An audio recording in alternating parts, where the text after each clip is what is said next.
Good afternoon and welcome to New Jersey Transit's Fall Accessibility Forum. My name is Sebastian Moreno, Director of Diversity and Inclusion in the Office of Civil Rights and Diversity Programs. I will be your MC for today. I'm also joined by my colleague Juliet Herndon, who will be moderating this virtual event component via Zoom. Juliet? Hi, my name is Juliet Herndon. I'm the Director of Title VI in Environmental Justice, and as Sebastian said, I'll be assisting those that join us virtually via Zoom. Thank you, Juliet. Before we begin, we have two sets of instructions. First, for those of us joining us in person, we'll now play a brief safety video. At New Jersey Transit, your safety is our highest priority. Please listen to these safety instructions in case of an emergency. In an emergency, announcements will be made over the loudspeaker or by a uniformed police officer.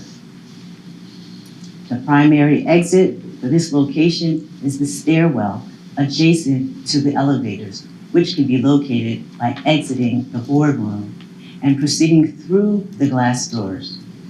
There is a second alternate staircase that can be accessed through the door at the front of this room to the right behind the board dais.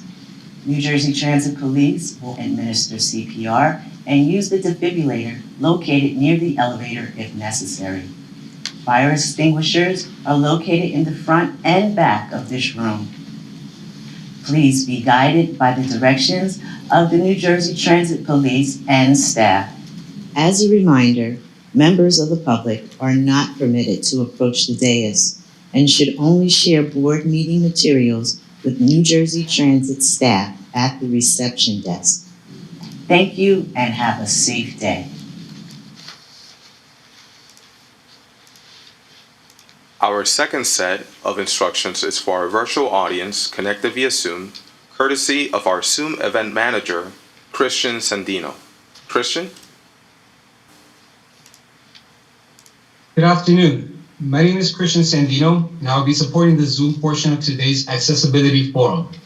For those of you who have joined us via Zoom, you can access the meeting controls located at the bottom of the meeting window at any time. Just move your mouse in the Zoom window to display meeting controls. Please follow along as I review your meeting controls to ensure that each of you are fully equipped to engage with the various segments of this afternoon's forum. First, let's ensure you get the most out of your Zoom session by maximizing your view and making it full screen. To do so, just double-click anywhere in your Zoom window. You can exit full screen by double-clicking again or by using the escape key on your keyboard. As a Zoom attendee, you are participating on a view-only basis. Think of yourself as a member of the audience watching the presenters on stage. This means that for the purposes of this session, access to your microphone and video camera are disabled unless you are making a comment or asking a question. To use your mic and video, you will first need to be provided permission by myself or a meeting host. We'll talk more about permission shortly. Currently, within your meeting controls, you should see an audio settings tab with the upward arrow. By clicking on the upward arrow, you can access the audio settings for this meeting and make any necessary changes and/or adjustments to your speakers only. For the purposes of this session, your access to chat will be disabled. The raise your hand button, also within your meeting controls, is what you will use to indicate that you want to speak during public comments and/or ask a question to a presenter. Once you raise your hand, the host and I will be notified and you will be recognized and called to make your comment during public comments and/or ask your question during Q&A in the order in which all hands were raised. As mentioned, permission to use your microphone and video camera will be granted for purposes of making a public comment during the public comment portion or to ask a question during Q&A after the presentations. Granting such permission will be done in the form of promoting you from a Zoom attendee to a panelist. If and when you are recognized and given permission to make a comment or ask a question, you will receive a notification in your Zoom window about being promoted to a panelist. Once this occurs, you will be prompted to unmute yourself and start your video by turning on your camera. By doing so, all participants will be able to hear you and see you for the duration of your comment and question. When your time is done, your role will be changed back to a view-only attendee. The Q&A button is available for you to submit any questions you have at any time throughout the duration of the session. You can use Q&A to ask questions about Zoom functionality, the meeting content, or to ask a question for Q&A that you do not want to ask publicly. Should you encounter any technical difficulties related to Zoom, please do not hesitate to submit a question through the Q&A feature, and either myself or someone from the team will promptly assist you. By clicking on the Q&A button, you will open a window that allows you to ask questions that are viewable by myself and Juliet. To ask your question, enter your question into the Q&A box, then click Send. Juliet will either reply to you via text in the Q&A window or answer your question live. If Juliet replies via the Q&A, you will see a reply in the Q&A window. If she plans to ask or answer your question live, out loud, you will see a notification in the Q&A window alerting you to this. Finally, closed caption has been enabled for this session and can be used by participants to easily follow the conversations. Just click on the Show Captions button and they should appear. The provided subtitles can be clicked and dragged to move their position in the meeting window so as not to disturb. Thank you for your time and patience, and I hope you all have an enlightening session today. Thank you, Christian. At this moment, I welcome Mr. Leota Sanders, Chief of the Office of Civil Rights and Diversity Programs, to commence today's forum. Thank you, Sebastian. As Sebastian mentioned, my name is Leota Sanders, and my title is Chief of the Office of Civil Rights and Diversity Programs. In this role, it is my privilege to be accountable for ensuring NJ Transit's compliance with applicable state and federal civil rights laws that impact our customers, including the Americans with Disabilities Act, as well as driving forward our agency-wide diversity, equity, and inclusion efforts.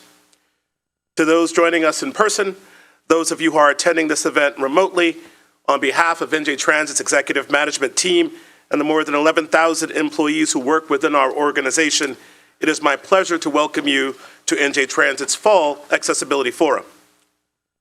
This is our second Accessibility Forum, which we first piloted earlier in June of this year. Based on feedback received from that groundbreaking event, we have updated some of the details of this event and look forward to having this Accessibility Forum be a regular occurrence going forward. Having said that, I want to take this moment to thank and recognize the team in the Office of Civil Rights and Diversity Programs here today, our NJ Transit partners who are presenting, and our technical support team, Mark Ramsey and Christian Sandino, who are helping us make this event possible for our virtual audience. I really appreciate your efforts and hard work to make today a success. As I shared back in June, the choice to call this gathering a forum rather than a meeting was purposeful. A forum can be defined as an assembly for the discussion of matters of public interest. We understand and appreciate the great and growing interest in NJ Transit's accessible services and accessible features we provide to our customers as an organization. We recognize it is our responsibility to speak directly to the public about these aspects of our services, and we are committed to expanding the venues in which we do so. This forum is but one opportunity for us to deepen our ongoing dialogue on this subject with you.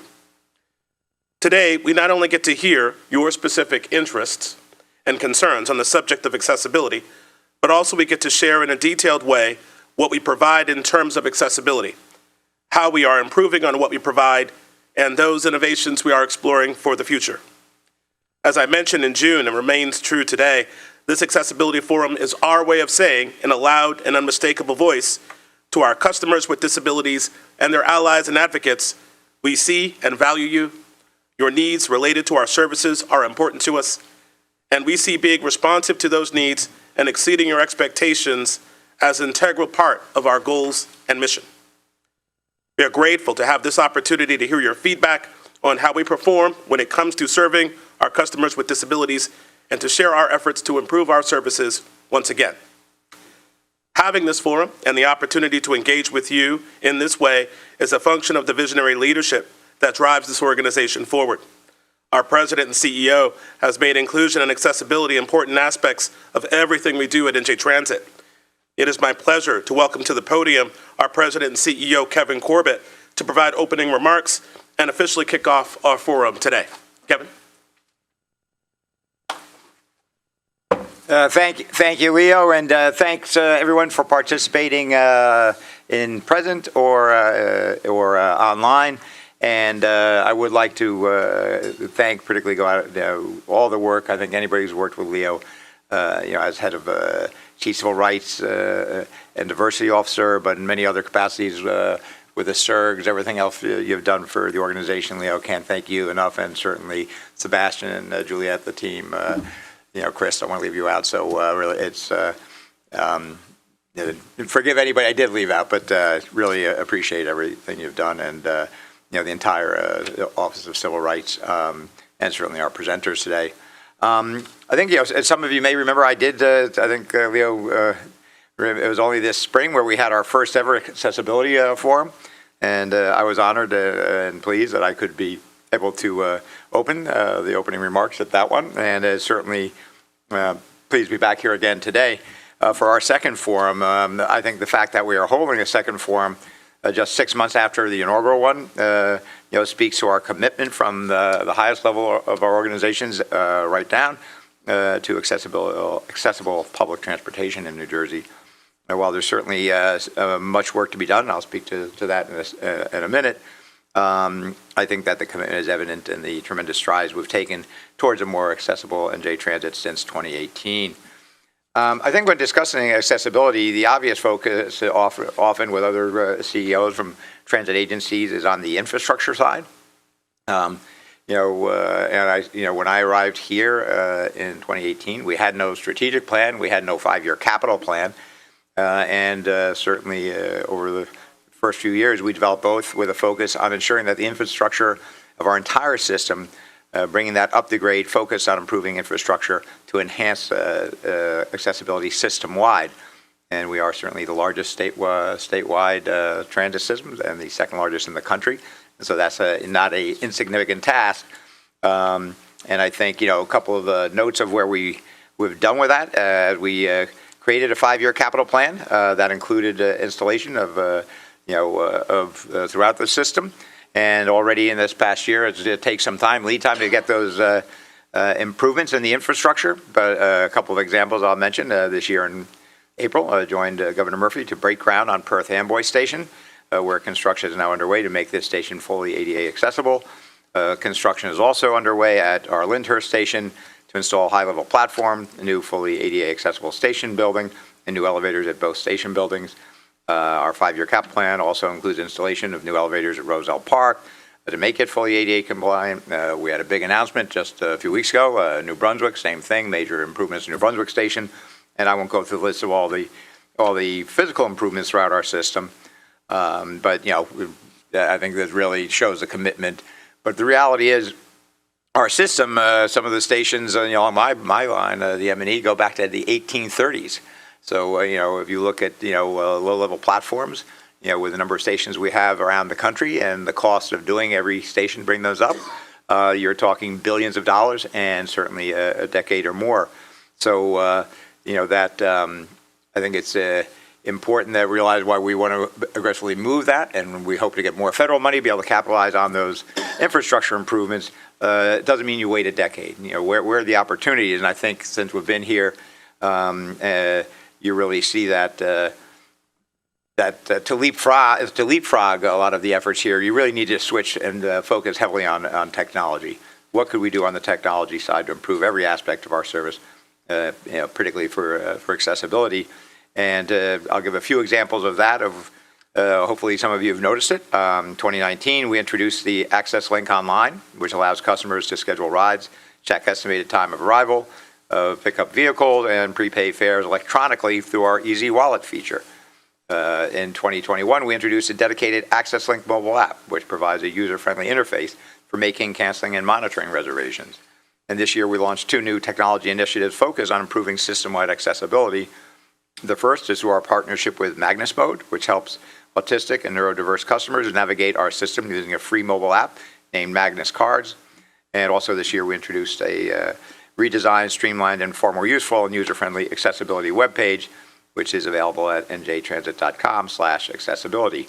And a lot of those improvements came from recommendations from many of our customers and who required it, and we really appreciate that valuable input, which again the forum today facilitates.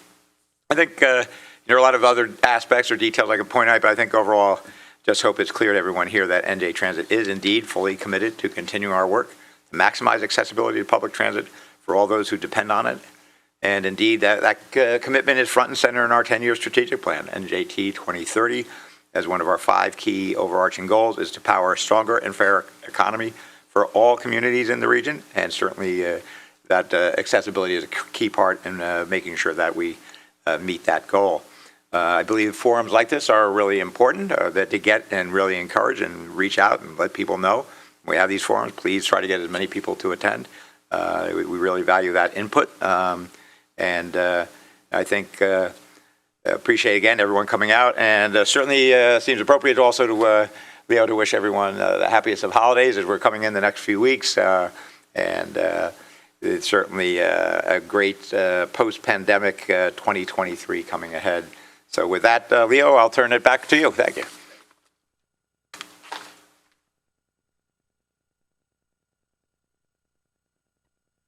Thank you, Kevin. As we begin our forum, I want to review with you our agenda of how today will go and handle a little housekeeping. As mentioned, this forum is a hybrid virtual and in-person event, with a hybrid component being carried on Zoom and YouTube. This means that we are managing an in-person and remote audience for today's event. For those of you joining us in person, this forum will work largely the way public meetings you may have attended or seen in person recently. For those of you joining us remotely via Zoom, your virtual experience has been designed to be as true to life as though you were here in person. For those joining via YouTube or watching a recording of this session, you have also been considered. Clear instructions will be given to manage the participation of in-person and virtual attendees. The American Sign Language, or ASL, interpreters on the screen will be translating the entire forum, and the forum has been organized so that public comments, presentations, and questions made virtually or in person will all be shown on screen and captured for the recording. By the way, I want to thank our ASL interpreters for joining us today as well and helping us make this a more inclusive event. Speaking of the various portions of our program, today's forum will really take place in 2 acts. First, we will hear from you on your thoughts related to accessibility via public comments. In the interest of time, all public comments will be limited to 2 minutes per commenter. To support our interpreters in identifying speakers, we ask all public commenters to say and spell your name at the beginning of your public comment or question. Following public comments, the second part of our program will begin, where you will hear brief presentations from several offices within NJ Transit on the subject of accessibility. Following all of the presentations, we have scheduled a brief question and answer about what was shared, and that will conclude our forum. Following the forum, we will distribute a survey to get your feedback on today's event and how we can improve it for the future. Also, we will be asking about any additional comments you have regarding accessibility, so if you don't make a comment today, know that there will still be an opportunity to provide feedback and suggest topics for future accessibility forums in the survey. Finally, after today's forum, an edited video of this forum will be available at njtransit.com/accessibility, along with a link to the survey. Now, with no further delay, let's begin today's dialogue. We are glad you are here and eager to hear your thoughts, concerns, and suggestions on the subject of accessibility. Sebastian, I turn it back over to you to take us into the first part of our program. Thank you, Leo. Before we begin the public comment section of our program, we'll hear brief remarks from Mr. Phil Harrison on behalf of New Jersey Transit's Citizen Advisory Committee. Mr. Phil Harrison, please approach the podium to deliver your remarks. Thank you very much, and I appreciate the opportunity to be able to address the forum here today. I did want to advise members of the public virtually and here that our Citizens Advisory Committee is open to public comment. We meet fourth Mondays of the month, and whether virtual and in person, we welcome public comment on issues dealing with senior transportation and disabled resident transportation as well. I submitted 3 issues for consideration here, and I will discuss in further detail those. The first issue that I want to address is, of course, this problem of CDL drivers drivers. It's getting to be quite an issue with Access Link. We do not have enough drivers. It's also impacting the counties and ultimately is going to shrink the abilities and make it more difficult to serve our constituents, the seniors and the disabled residents of our state. Right now, Access Link, when you call them, they're telling you there's delays due to driver availability. I know Access Link is taking steps to try to obtain more CDL drivers. I don't think the counties have quite that ability. At a recent CAC meeting in Atlantic County, our director said that she offered CDL three persons positions with Atlantic County to drive the buses, and when each of one have heard what they were being paid, all declined. One of the basic issues is the compensation for CDL drivers to drive, particularly for the counties, is absolutely not sufficient. The other is the difficulty in getting CDL licenses. So I asked New Jersey Transit to look into that, because this can have long-term effects in shrinking the ability and contracting the amount of availability. The second issue I want to discuss is the failure of many of the counties to abide by certain regulations of the scatter tap and federal regulations. They're setting priorities, which they really should not be doing in many cases. I know that some counties will not go to assisted livings where others will. I go to a blind center down in Avalon and Cape May County. Two of our participants come from assisted living facilities that are brought by the Cape May County system. If they lived in several other counties, they could not participate. They should not be making these kind of judgments. And of course, they're setting priorities which they're not supposed to. The most egregious, in my opinion, is the failure in Ocean County to take anybody to dialysis. These are the most vulnerable, I think, of all of our seniors and our disabled residents. Several of our members tried to establish a voluntary system there, but in Ocean County to take people to dialysis, but we just couldn't develop the volunteers, and there's just too much dialysis transportation. But I think the primary responsibility should be with the counties. Yes, we are looking for the dialysis centers to contribute financially, but I think and I am with you on that, but on the other hand, I think the primary responsibility should be with the counties, and I don't think this very vulnerable population be excluded totally.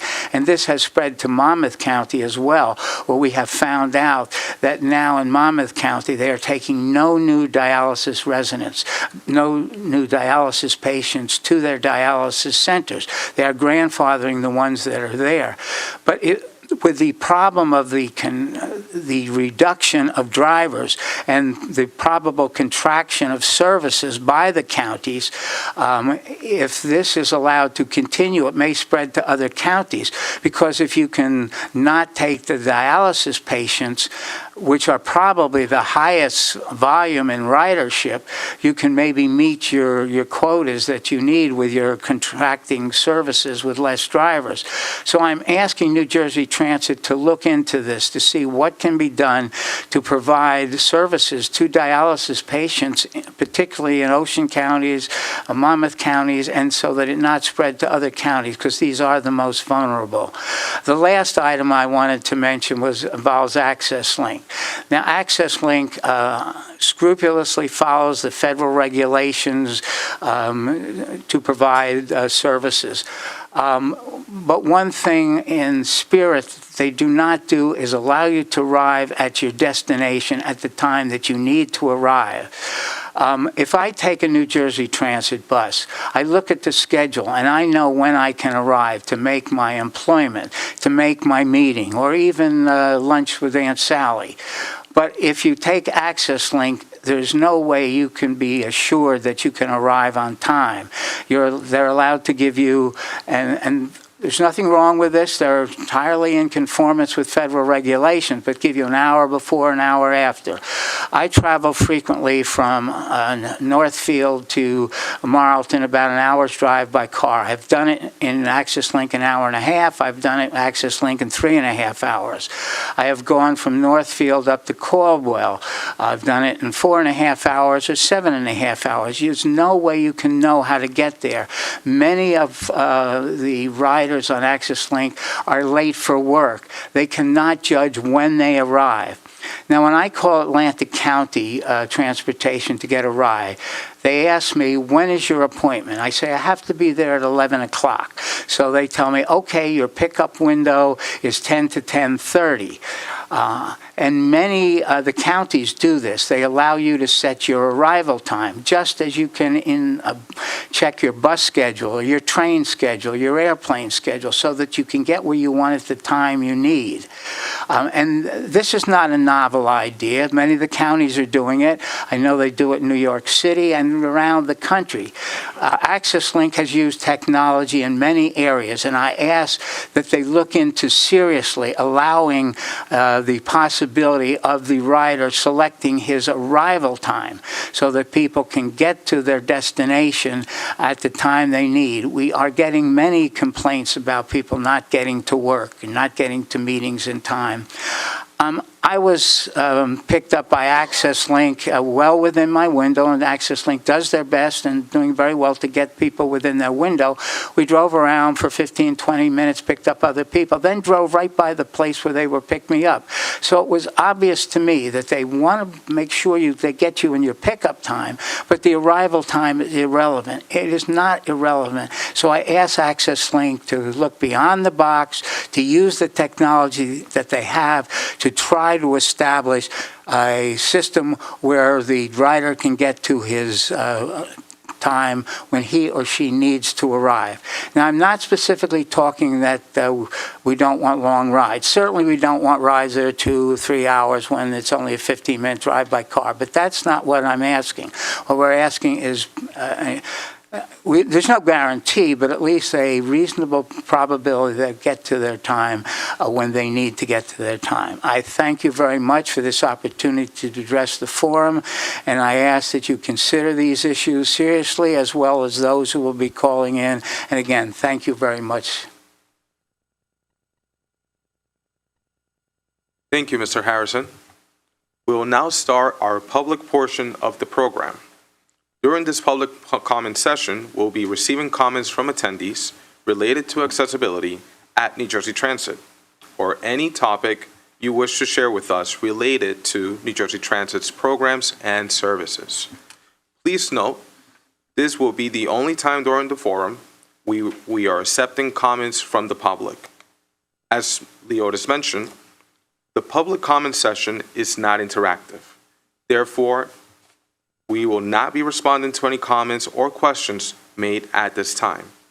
All comments and questions made during the public comment session will be noted for the record and may be addressed at a future accessibility forum. If you request a direct answer to a question that will not be covered during today's forum, you will be asked to provide your contact information so we can follow up with you after the forum. For those of you interested in making a public comment, whether in person or virtually, now will be your opportunity to do so. You will have 2 minutes to make your comments, so please listen carefully to the instructions. For all speakers, we'll be using a timer to ensure comments are kept to 2 minutes. I will alert you when your time begins, when you have 30 seconds remaining, and when your time has ended. When your time has ended, an alarm will sound. For those joining us in person today who would like to make a public comment, if you have not already signed up to do so, this is your last chance to be added to the list. Please get the attention of Siobhan or Jeanette, who are in the front desk right outside,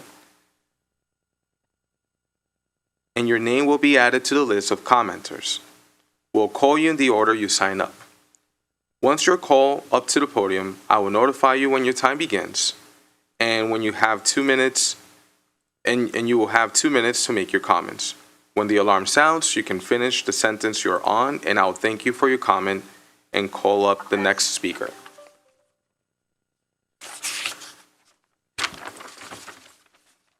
For those of you joining us virtually via Zoom that would like to make a public comment, please click the raise hand icon on the bottom ribbon of your screen to indicate that you would like to be added to the commenters list. Christian will call you in the order that you raise your hand. Once you're called, you will be promoted to panelist, as Christian explained.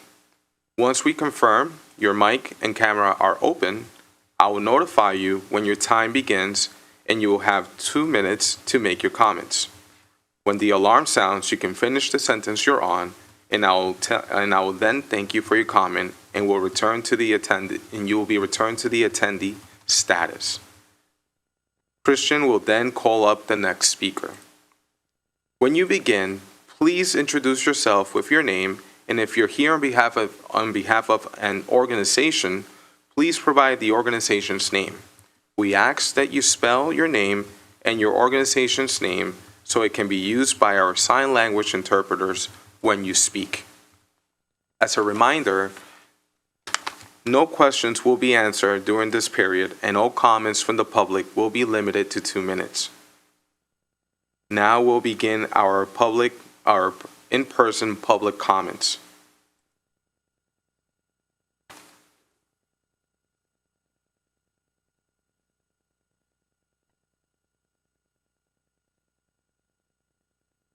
Our first public comment in person is by Phil Harrison. Excuse me, I just gave a report for the advisory committee. Nothing further to add, but thank you. Thank you, Mr. Harrison.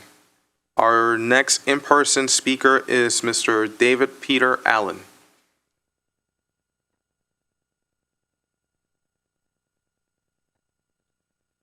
Good afternoon. I am David Peter Allen, A-L-A-N, the longest-serving member of the Senior Citizens and Disabled Residents Transportation Advisory Committee, SCATTERTAC. I have just started my 20th year as a member, and I have just been elected chair starting in the new year. I am speaking in my personal capacity today. Our outgoing chair, Phil Harrison, has spoken for our committee officially, and I appreciate that he was given the opportunity to do that, since our committee was not recognized officially at the previous accessibility forum held last June. This is a big step in the right direction. When Bill Wright, the legendary member of our committee and the North Jersey Transportation Advisory Committee, recruited me, I was only the second member at the time who was a non-motorist due to a disability. One of our members was the late Senator Frank Herbert, known as the father of New Jersey Transit, who had sponsored the agency's original enabling legislation in 1979. He cared deeply about mobility for our seniors and persons with disabilities, indicating that it should be accessible and well-funded, and I was honored to serve alongside him. Today, our committee is very different than it was in 2003. For the first time since I came on board, and maybe for the first time in our history, we will soon have a full complement of 18 citizen appointees. Fully 2/3 of those members depend on New Jersey Transit fixed route services, community transportation under the Senior Citizens and Disabled Residents Transportation 30 Assistance seconds remaining. Program, and Access Link for those who need it as their transportation network. Only 1/3 are motorists today, and one of them depended on transit for several years. In addition, our members represent a far broader range of disabilities than ever before. In short, our committee is in a better position than ever to advocate for improved mobility for our constituents. And that means mobility that is accessible for us and for you. Thank you. Thank you. At this moment, it appears that there are no more public commenters in person. This concludes our list of in-person public commenters. Now we'll start calling on our virtual public commenters via Zoom. For those commenting virtually, Christian will call your name and will promote you to panelist. You will then be able to unmute your microphone and turn on your camera if you wish to do so. At the end of your 2 minutes, your microphone and camera will be disabled. Once again, when you begin, please introduce yourself with your name, and if you're here on behalf of an organization, please provide your organization's name. We ask that you spell your name and your organization's name so it can be used by our sign language interpreters when you speak. We'll still be using the timer, so you will be alerted when your time begins and when you have 30 seconds remaining and when your time has ended. A final reminder that no questions will be answered during this period. Christian, please identify our first virtual speaker. Thank you, Sebastian. The first speaker is Adam Reich. Adam, you'll be promoted to a panelist at this time, at which point you'll be prompted to turn on your camera and unmute your microphone.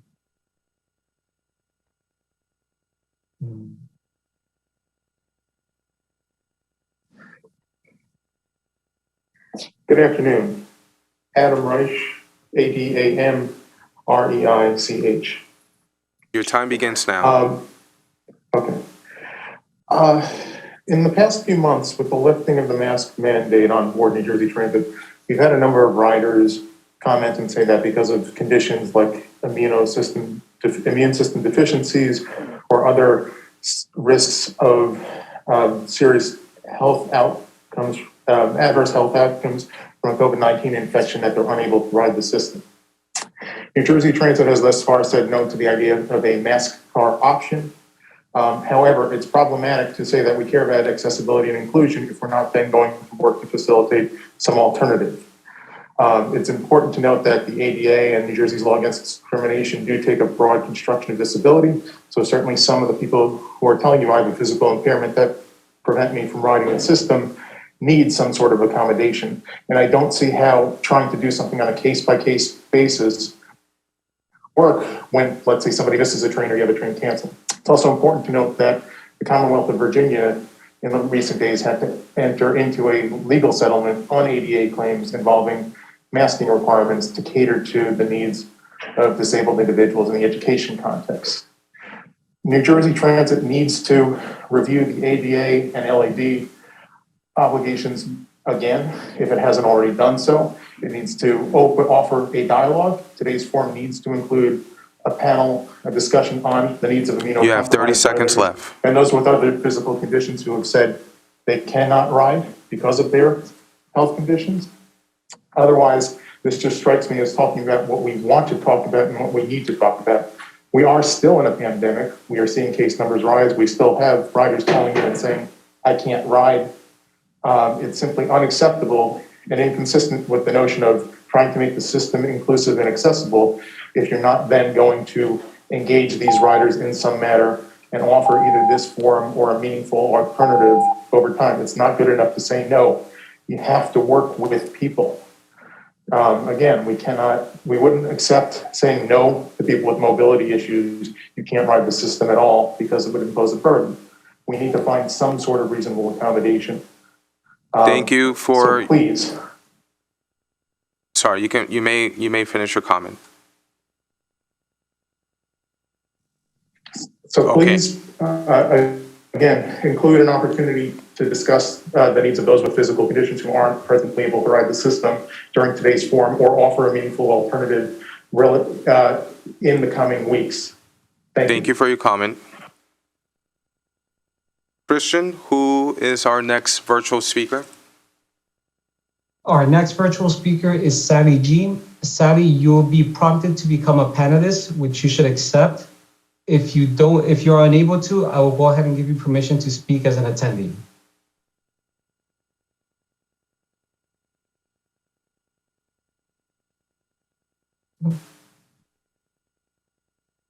Mute, okay. Now you can hear me, yes? Yes, we can hear you.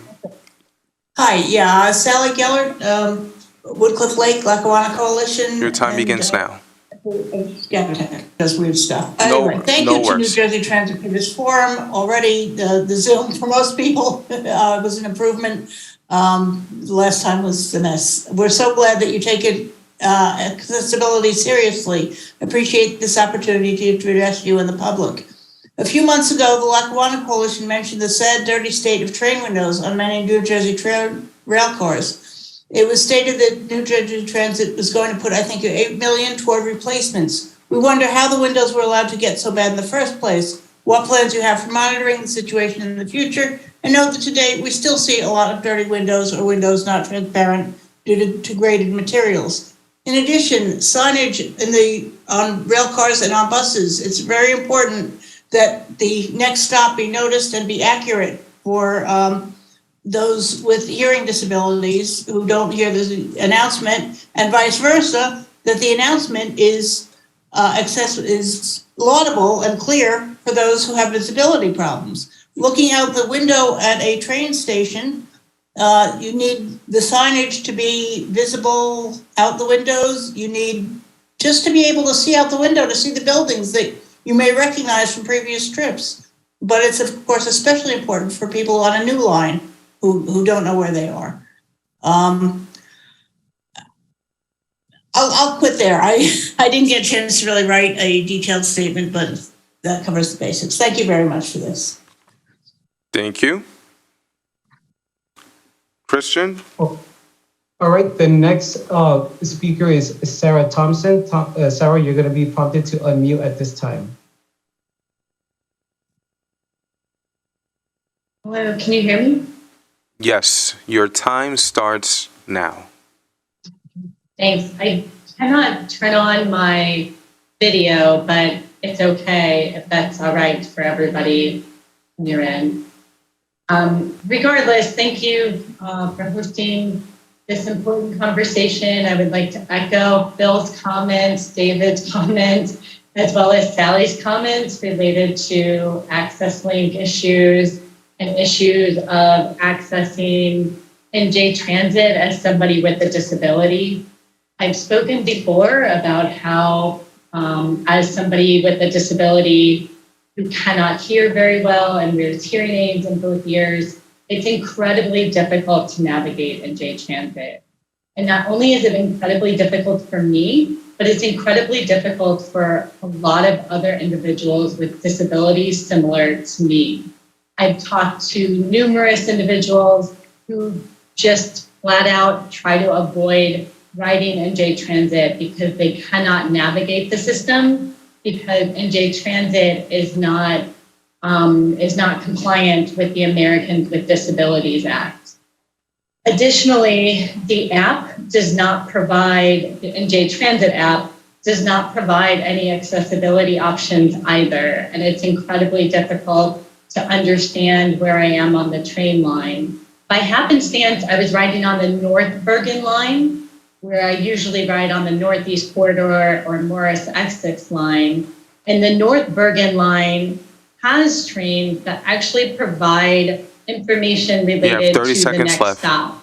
And I don't quite understand how the North Bergen line has those captions available, but for the Northeast Corridor, the train models are completely different and do not provide those accessibility options for those of us with disabilities. So yeah, I would just like to highlight the fact that NJ Transit is difficult to navigate as somebody with the hearing loss. And it's gotten so bad that I've actually made job decisions due to whether or not I can get to certain jobs with NJ Transit because it's just so bad. Thank you for your time. Thank you for your comment. Christian? Okay, our last speaker is Tom Lepetic. Tom, you should be getting access shortly.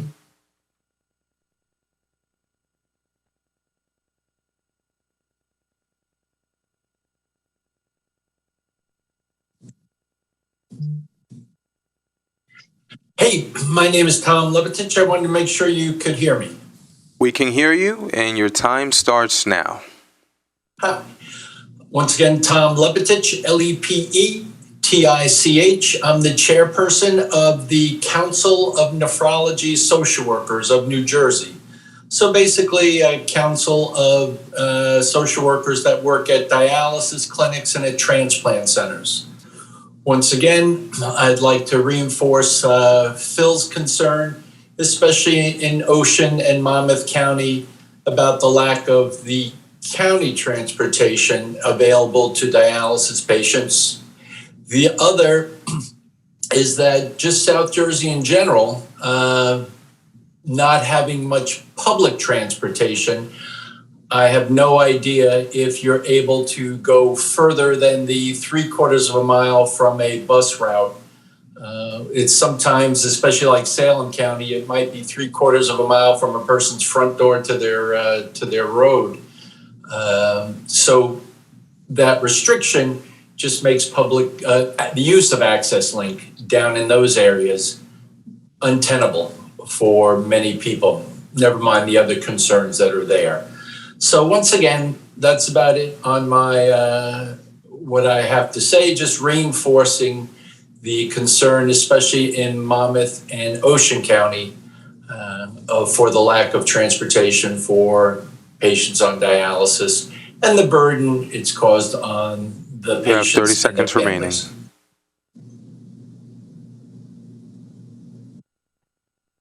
Thank you. Christian, do we have another speaker, or does that conclude the list of virtual speakers? That would conclude the list of virtual speakers. Okay, thank you, Christian. We're about to move on to our presentations. We'll first address some questions that were asked at the last Accessibility Forum with regards to rail operations. Then we have a brief presentations on accessibility from government and community relations, communications and customer experience in the Office of Civil Rights and Diversity Programs, and Access Link. In the interest of time, we're going to go through all presentations and then have a Q&A session at the end before we close. We ask that if you have a question about a specific area, you hold that question or use the Q&A feature, identifying the presentation area along with your name and organization if applicable. We'll address all presentation questions asked before we complete today's forum. Please note, if your question is beyond the scope of today's presentations or the Accessibility Forum, you will be advised to reach out to customer service for follow-up. We'll now begin with our presentations. With rail operations, please come to the podium.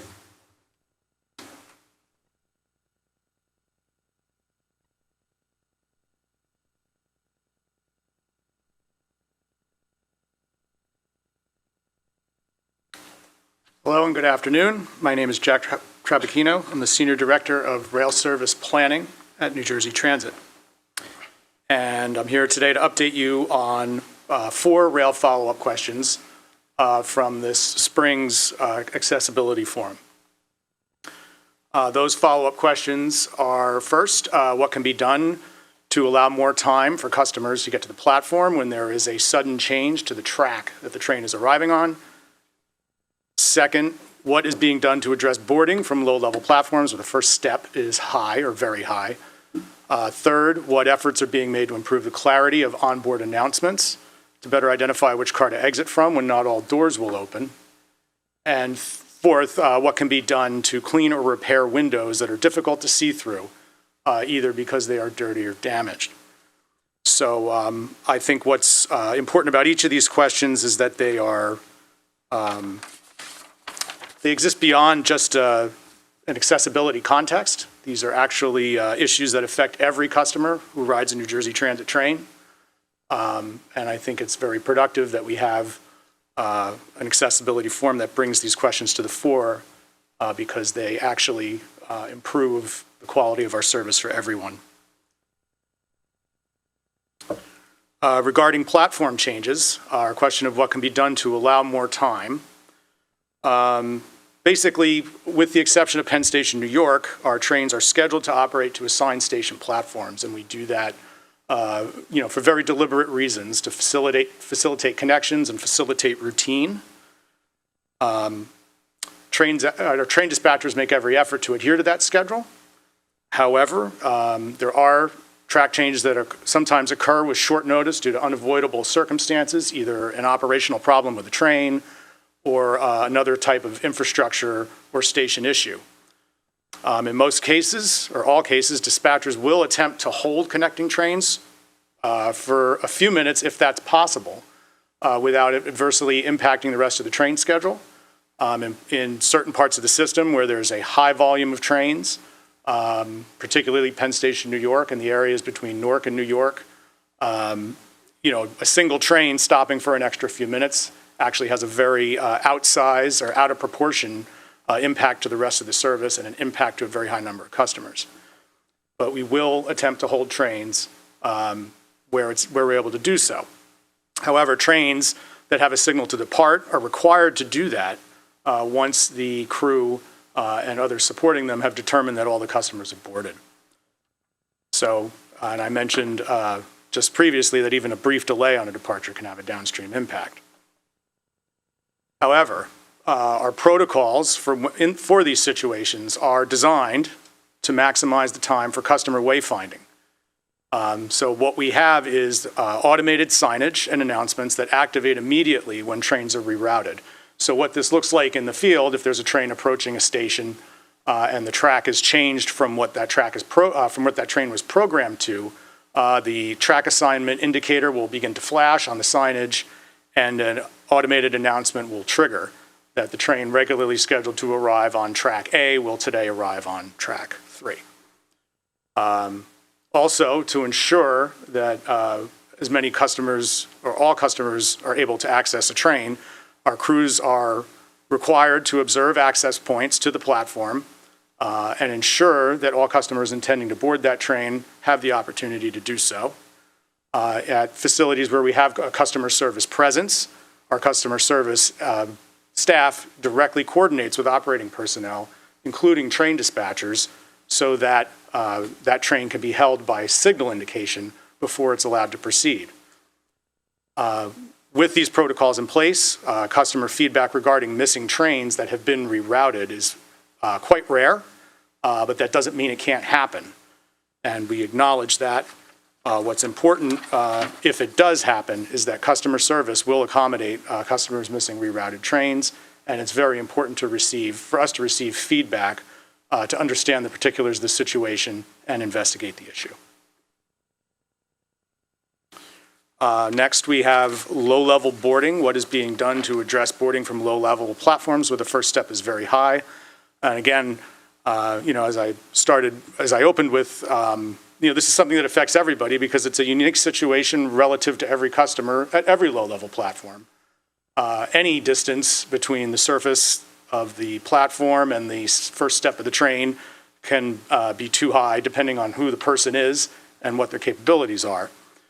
For situations such as this, when we are aware of them, NJ Transit investigates these conditions on a case-by-case basis to evaluate potential solutions. So it's important for us to know the specific location and the specific train and type of equipment, because with that information, each station is different. Its geography, its layout, what the particular factors are, and that affects how we might approach these types of issues. And as Mr. Corbett remarked in his opening remarks, these boarding issues will be mitigated as more rail stations become accessible in the future. Third, we have onboard announcements. What efforts are being made to improve the clarity of onboard announcements to better identify which car to exit from when not all doors will open?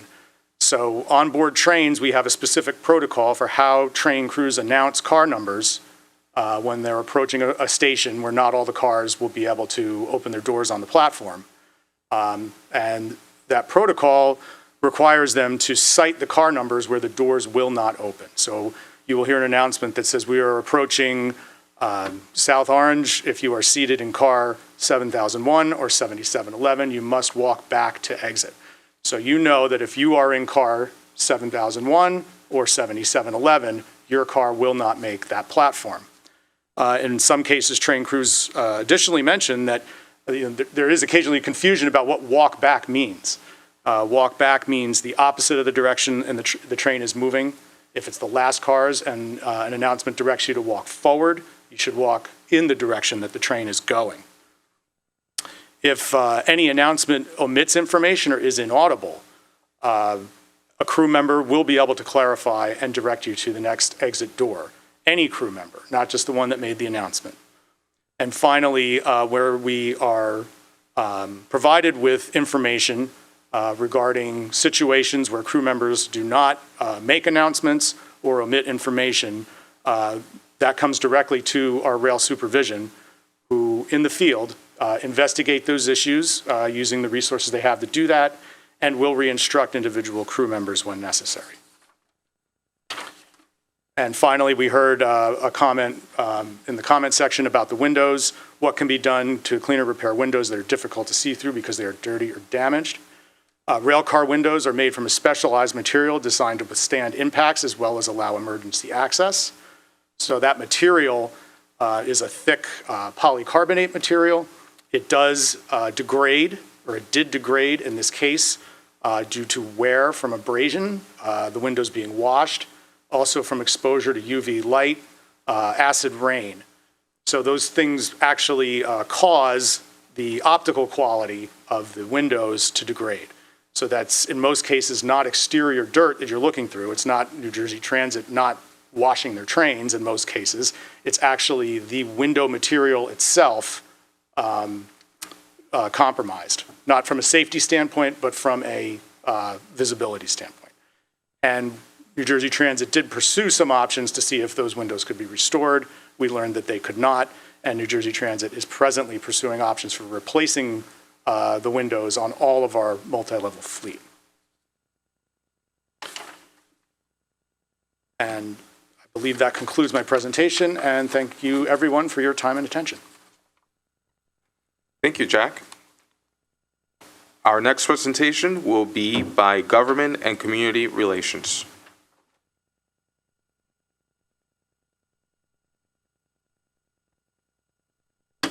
Good afternoon. I'm Paul Wyckoff. I'm Chief of Government and External Affairs here at NJ Transit.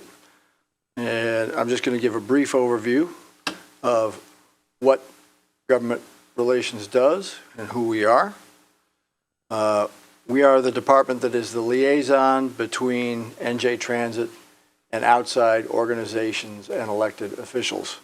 And, you know, liaison is a fancy word that the dictionary defines as communication or cooperation which facilitates a close working relationship between people or organizations. And that's our goal. Communication and collaboration to get a close working relationship which will lead to a better result for the customer and our stakeholders and transit as a whole. We are a small department that reports to the Chief of Staff, Justin Davis. I head the small department, and I have the takeaway from this slide that you see on the screens is that we have people who specialize in federal relations, state relations, and community relations. And many of you know and have dealt with John Del Calle, Barbara Lazaro, and our regional managers over the years. And I'm thinking now of David, Peter, and Phil. And Phil, by the way, thank you for your service the last 2 years as your term winds down to a close. And liaison means everybody except individuals. Individual customers generally go to customer relations, but elected officials from towns, counties, state, federal, even other states, since rail goes into New York State, as you know, and bus goes in, well, bus and rail go to Philadelphia. All right. Advocacy groups, senior citizens groups, the ADA community, disabilities groups, veterans groups, environmental groups, very big. And then we facilitate the concerns, comments, questions we hear from all of those folks with internal departments like bus, rail, light rail, access link, and so on. One of our important functions is we track federal and state legislation, proposed legislation, and work with legislators. As some of you in the community know, we have legislators in the state, specifically Assembly Chairman Benson of the Transportation Committee and Senate Transportation Committee Chairman Dignan, who are very interested in accessibility and have long worked to promote it. We work with their staffs as the legislators promote legislation to make sure that the legislators are aware of different aspects like what is possible, what can be possible, costs, and so on. We do the same thing with the governor's office and with our federal partners in Congress and the Senate, which is especially important now, given the president's IIJA legislation that's provided billions of dollars, which is desperately needed. And in fact, we're working with them now to try and get even more because the needs for transit, as a lot of you know, always outstrip the resources that are available. We also support, and part of that working with the government is working with the governor's office and the legislators and the Treasury Department, our own Treasury Department, on the annual budget. We're just entering that season now. We support the CEO because he testifies every year before the Senate and the Assembly, and to let the Treasury know what our needs are to serve you, the customers, this year, what we can do, what we can't do. Always keeping in mind that transit, as important as it is one part of a very, very large now state budget with a lot of differing interests, everything from youth, children and youth services to health to agriculture to you name it. And that's heating up now through the spring when there'll be hearings, and then the budget, of course, is adopted at the end of June. Primary point of contact, as I said, for everybody from your local municipality to county commissioners to state legislators to your federal representatives. But not just elected, other government agencies like DEP or you name it, Department of Health, Department of Corrections. Anyone and everyone who has an interest in transportation and transit and what we can do to help them get from here to there. And that's pretty much an overview of what we do, and I'll be happy to take your questions afterwards.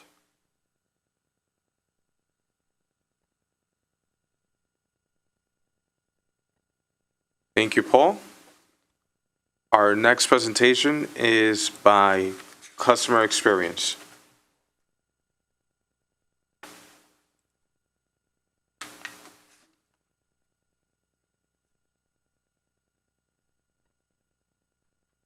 All right, good afternoon. My name is Vaughn Williams. I'm the Chief Marketing Officer at NJ Transit, and it's going to be my pleasure to provide a little bit of an overview of the NJ Transit Marketing Department, excuse me, and then highlight two of the efforts that we've been working on, Magnus Mode and website and mobile app accessibility, what we call micro enhancements. So our marketing team is focused on driving ridership and revenue for the agency, as well as elevating the NJ Transit brand with customers and stakeholders. And our team is actually organized into a few different groups. First, we have a product marketing and business development group, and this group creates the marketing and advertising campaigns to generate ridership, as well as to establish marketing partnerships with companies, academic institutions, and other groups within our service area. Next, we have our own creative services group, which designs all of the beautiful creative that you see, including the Accessibility Forum logo, but also does things such as our electric bus graphics that you've seen on our new electric bus, as well as our campaign advertising. Our social media and events team manages NJ Transit's social media accounts on Facebook, Instagram, Twitter, LinkedIn, among others, and also plans and executes events for the agencies. And these can range from train engineer graduation ceremonies with Governor Murphy up to the Portal North groundbreaking that we did for the Portal North Bridge with Secretary of Transportation Buttigieg earlier in the summer. Oh, excuse me. We have a senior director of digital marketing who manages njtransit.com and the content on the website. They execute email marketing campaigns for the agency, and they work closely with our IT partners on mobile app improvements and other digital initiatives. We are currently actively hiring for a senior director of media and advertising who will work with us and work with our partners at Intersection. That's our advertising agency of record. Intersection is the agency that sells all of the advertising that you'll see on our vehicles, inside our vehicles, and at our stations. And this non-fare box revenue helps us keep fares low for customers. Finally, we're also hiring an HR marketing associate to partner with our colleagues in HR from marketing of the agency to job applicants and stakeholders. NJ Transit is hiring a lot, and promoting those positions both online and at job fairs is essential to keeping the organization running. Here's an example of one of our ridership marketing campaigns currently running across the entire system. Our Dashing Through with Savings program offers customers options for discounted travel to Philadelphia, New York, and Atlantic City, as well as a buy one, get one free ticket option, and also includes expansion of our Family Super Saver discounts, which allow paying customers to bring up to 2 children up to age 11 on board for free.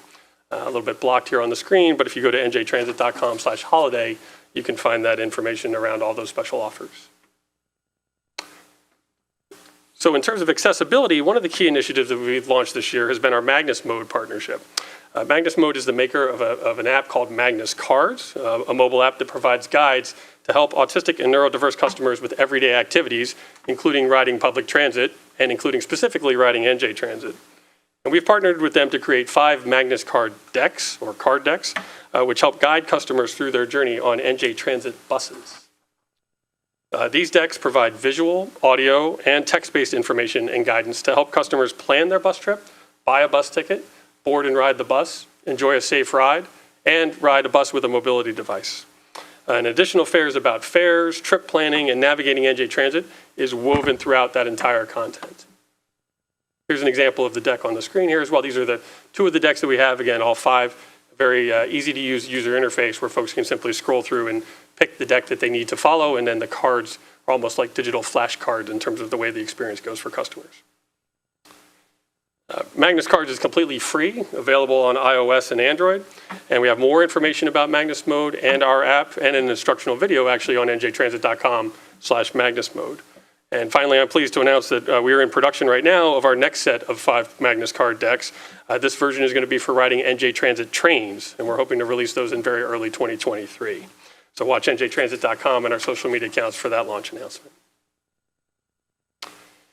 Another area where marketing partners with IT and other functions at Transit is to improve our website and mobile app, making the system more inviting and accessible to all customers. In addition to many of the bigger initiatives you'll hear about today or have heard already, we've made several micro enhancements to the website and the app based on customer feedback, insights about customer behavior, and we believe that all of these are going to help make a customer's journey easier. This also reflects our commitment to ongoing improvement for all customers and hopefully highlights the level of attention and detail that we pay to improving the customer experience. The first micro enhancement, and again, I'm going to emphasize micro enhancement, is on our njtransit.com homepage. And again, it seems small, but it's not. On our trip planner, we've added an accessibility symbol next to our accessible stations to help inform customers early in their trip planning about the stations that they'll be able to access with our accessible features. Again, this is a micro enhancement, and we believe that the earlier customers know more about our system for trip planning, the better their experience will be. Another related enhancement is the addition of this accessible link and filter to the trip planner, which you see highlighted in the red circle with the arrow. Customers can either click on that accessible link and be taken, immediately to the webpage, njtransit.com/accessibility, which you'll hear about, which has a ton of great content and videos and instructions on using the system. And that page, again, will help customers throughout their travels. Or customers can also check the little box next to the accessible link.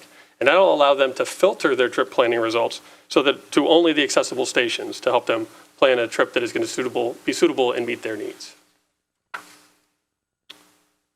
The last micro enhancement on the website I'll talk about is on our schedule page, where we've put that same accessible link from the trip planner front and center and at the top of the page here next to our schedules. And this is across all of our modes on all of those pages on the website. And an example of how many of the enhancements go cross-pollinate between different places, we're actually exploring putting that same filter I just mentioned that's on the trip planner also against our schedules. So customers will be able to filter their schedule searches to only those stations that are accessible. The NJ Transit mobile app is our pride and joy. It currently enjoys a 4.8 star rating on the Apple App Store with about 150,000 reviews. It has robust features and functionality, and we are always promoting it as a way to simplify and streamline customers' travel experience. This creative that you see on the screen and variations of it are going to be found pretty much everywhere we can put it, in all of our stations, in all of our vehicles, and even you'll find it on stickers at the bottom of our ticket vending machines and promoted regularly on our social media accounts. You can find more and find also instructional videos for many of the features on njtransit.com, on njtransit.com/app. One of those features I would highlight is also a feature that we launched in 2021 called Map My Ride. And that feature basically gives you the ability to get real-time vehicle location within the mobile app for buses and trains. It also allows you to set an alert that will go off 10 minutes prior to your arrival at the station of your destination. In terms of the mobile app accessibility and micro enhancements, the one I want to feature today is the addition of elevator status info to the mobile app. So when you open the app and tap Rider Tools at the bottom, and if you see on the left, you've opened the mobile app, you've tapped Rider Tools, you'll be presented that screen that's on the left side of your screen. We've added a button that links directly to our elevator status web page, which is njtransit.com/elevator-status, and that includes up-to-date status information about elevators across the entire system. And we know that elevator information can be critical for customers during their travels. In the event of a disruption, these status pages will typically display information about alternatives, including alternate stations or other features such as ramps that might be available at those given stations. Finally, while not technically a website or mobile app micro enhancement, ticket vending machines are an area we spend a lot of time trying to optimize as well. And just earlier in this week, we announced a new feature that will allow customers to automatically validate their light rail tickets across all 3 of our light rail lines at the time of purchase on a ticket vending machine. So now customers, especially those with mobility devices, will have the option to auto-validate their light rail ticket when they buy it on the TVM and skip the unnecessary step of traveling to the validator, navigating to the validator potentially with a mobility device, or even navigating around it on the platform. And so we hope this feature will also, which, coming to all 3 of our light rail lines, will make the system more inviting and more accessible to both current and new customers. So that concludes my presentation. I thank you for your time, and I'll be looking forward to answering questions at the end of all the presentations. Thank you, Vaughn. Our next presentation is from the Office of Civil Rights and Diversity Programs.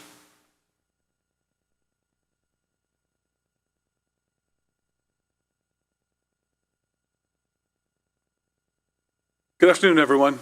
I'm Ed Hoff. I'm the Director of ADA Compliance in New Jersey Transit's Office of Civil Rights and Diversity Programs.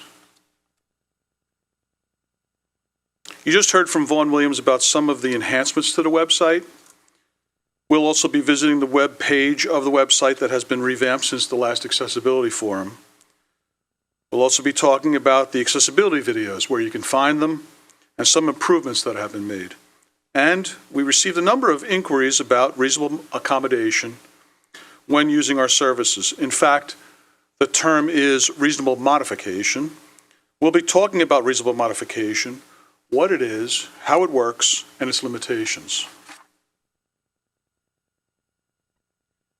The accessibility page. To get to the accessibility page from the New Jersey Transit homepage, click on the Accessibility tab at the top. What is shown here for legibility purposes is just the top half of the accessibility page. Some improvements have been made to the layout of this page, making it easier to navigate to find the information that you may need. You'll also notice that we have adapted this page to include information that people concerned about accessibility might be interested in. For instance, you can see the save the date information about today's forum just below the pictures. Click on the highlighted buttons labeled Access Link Information, Bus Accessibility, Reduced Fare, etc., to learn more about the accessibility of New Jersey Transit's services and to view individual clips of the video specific to each of the subjects.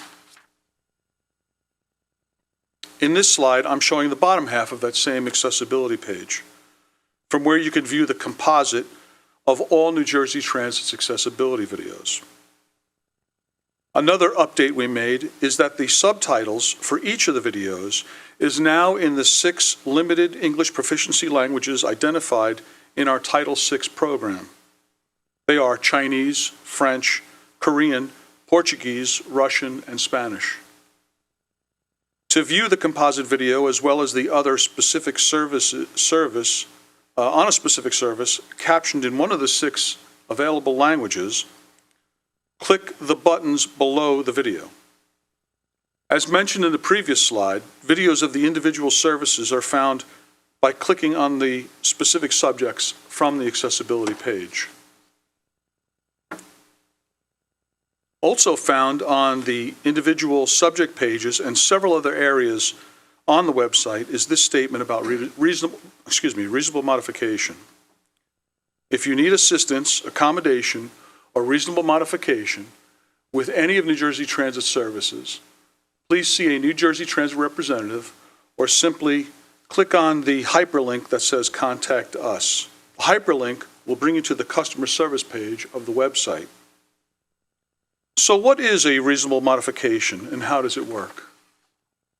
Simply put, a reasonable modification is a modification or an exception of a policy, practice, or procedure provided to an individual customer with a disability, necessary for that individual to access services unless making that exception would be an alteration of the service.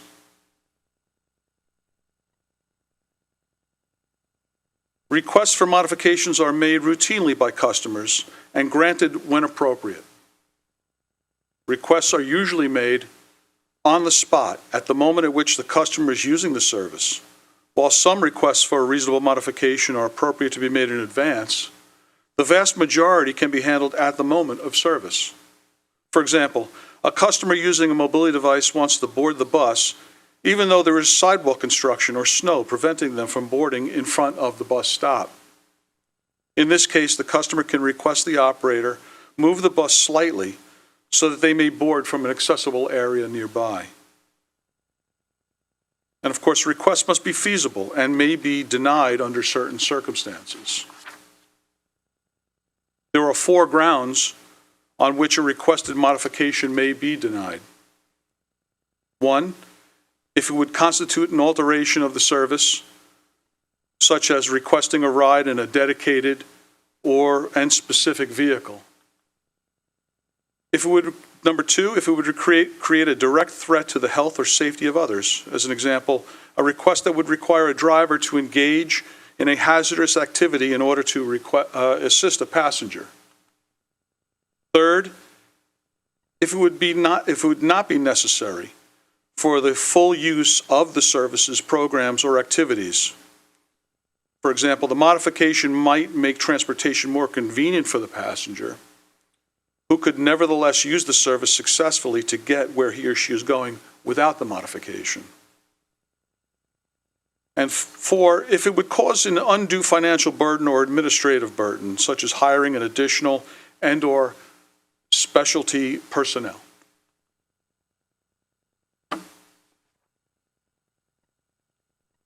A customer's request for assistance, modification of policy, practice, or procedure has always been and will continue to be provided when appropriate given the circumstances. Thank you.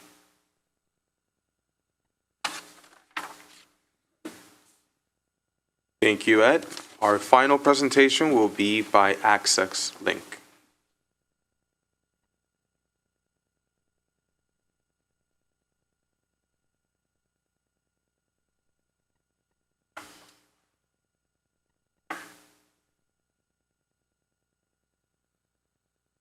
Hello, everyone. Thank you for this opportunity to introduce myself and Access Link's vision for heightened awareness, more dynamic inclusivity, and expanded engagement. I'm the new Director of Customer Experience for Access Link, and my name is Chris Tucker. One example of dynamic inclusivity and expanded accessibility is our newly launched initiative, Access to Access Link. The initiative offers customers opportunities to explore big topics in small settings. The initiative focuses attention on accessibility, eligibility, how to reserve a ride, new technology, and new rider initiatives. The goal is to enhance the Access Link customer experience by increasing awareness and offering personalized support. To date, we've worked with customers and caregivers for customers who have memory issues, visual impairments, veterans with disabilities, and students who are transitioning from high school to supportive or competitive employment. But before we delve into how we plan to make paratransit better in New Jersey, here's a brief history of AccessLink. Since 1993, we've been operating in the same areas and adhere to the same schedules as our local fixed route bus and light rail service, all for comparable fare. Each year since 1993, we've seen increases in customers and requests for rides. And over the years, we've also received questions and concerns about our service area. But at this time, we have no immediate plans to expand the service area for AccessLink. Additionally, we received inquiries about the AccessLink pickup window, and in June of 2018, our pickup window was shortened from 40 minutes to 30 minutes. This change resulted from FTA guidance, which was designed to improve the paratransit experience. And at this time, we don't have any further plans to reduce the window. Within our focus on our telephones and our telephone responsive teams, we recognize that the telephone is still a primary method of communication for many. In order to enhance service levels on our phones, we've partnered with Replicant AI to offer customers more options to monitor and cancel rides. Replicant AI is the synthetic brainware that makes machines capable of understanding, processing, and responding to human language. You can think of Replicant AI as the brain that powers a virtual agent or a chat box. In the spirit of inclusivity, we currently have 25 AccessLink customers who are testing the Replicant AI software, and we look forward to getting their observations. Similarly, we recognize the importance of a customer speaking to a live agent. We are cautiously optimistic about our various recruitment and retention efforts. We're always working on finding qualified candidates and have a robust onboarding and training programs to help us with these two important goals. And we hope that these two approaches will enhance the experience of customers who need to reach us by phone. Within our focus on driver and professional and technical recruitment, our partners at First Transit and Easton Coach are focusing on improving factors that impact our customers on the days when they have rides scheduled. To enhance their recruitment efforts, their activities include offering sign-on bonuses and referral incentives, and relaxing the CDL endorsements for transporting customers.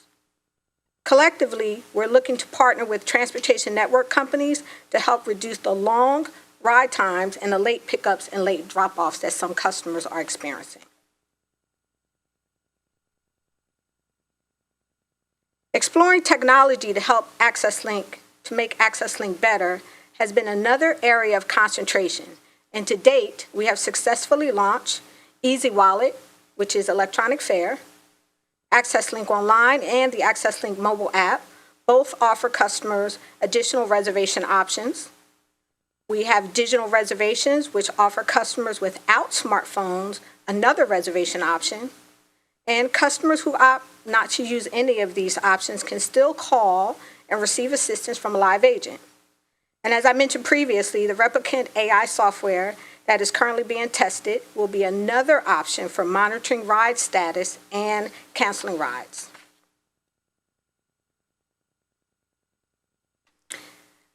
We have legislative actions are also helping us to enhance the AccessLink customer experience. In 2020, the Paratransit Improvement Act, which is also called the Best Practices Act, was passed to improve transportation options for people with disabilities. In response to this legislation, we've onboarded a consultant to assist with the implementation of this pilot. We've formed 6 regional councils and conducted 2 meetings thus far. Our upcoming agenda items under this legislation include gathering feedback from the public to ensure that our plans are addressing concerns and needs. We're going to be selecting an organization that will be responsible to train our service providers on paratransit best practices. And we're creating a way to have an open forum where multiple providers can share trips and data.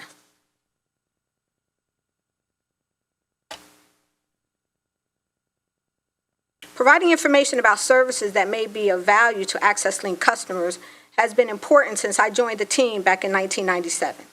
So here are some of our current service-based projects. Reduce fare. We're making sure that all customers who use AccessLink are aware that reduced fare is available to them for use on the bus, the rail, and light rail. We have our National Voters Registration Act activities, because AccessLink and its statewide community-based partners are committed to helping people with disabilities exercise their right to vote. We have the Maternal Infant Health Initiative, which supports First Lady Tammy Murphy's initiative to improve birthing outcomes for women experiencing at-risk pregnancies. And we also have travel instruction. There's one-on-one instruction for customers who need a little extra help if they want to learn how to use the bus, the train, or the light rail to travel.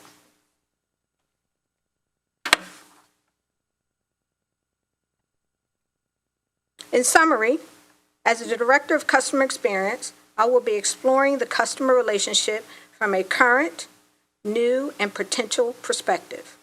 This also includes looking at our service and our goals from the AccessLink driver's point of view. And some departmental goals include, with the AccessLink certification team, they'll be concentrating on educational initiatives and planning a recertification process to review and enhance data in the customer database. Similarly, the AccessLink customer service and outreach team will be concentrating on ensuring the flow of customer communication, especially in response to concerns and issues.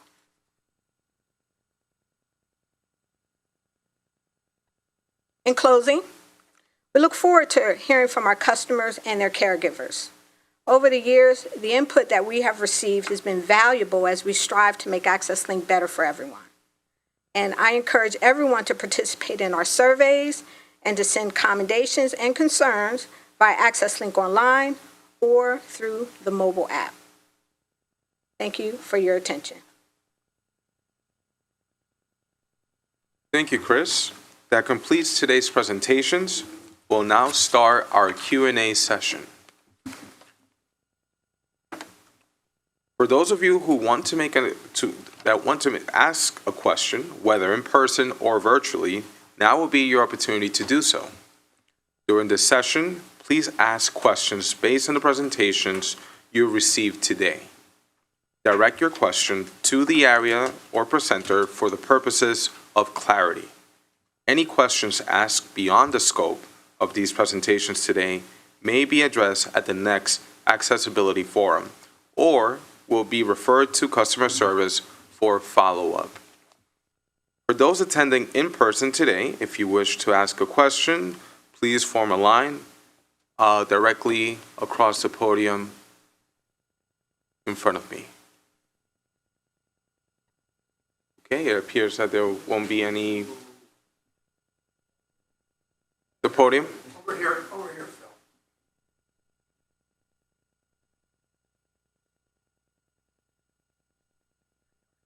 Excuse me, Phil Harrison again. I had a question, maybe of Paul or Vaughn, about vending machines for bus or rail purchase of tickets. Are they or can they be made accessible to visually impaired or blind?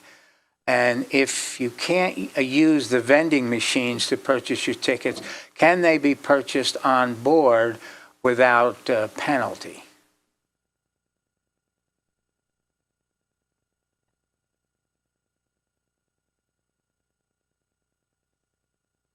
Phil, I'll answer that question. I know Vaughn had mentioned about ticket vending machine, some of the enhancements that are happening to them in this presentation. The ticket vending machines they speak to you.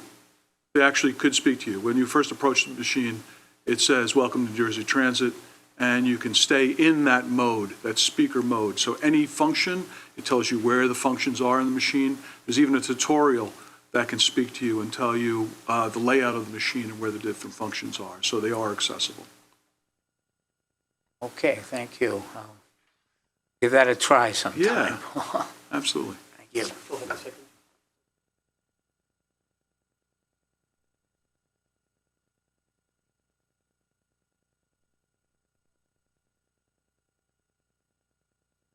Yeah, and to Phil's second question, this applies to any number of situations. If a TVM, ticket vending machine, is down, or for some reason you haven't been able to use it, and you go on board, yeah, the surcharge should be waived.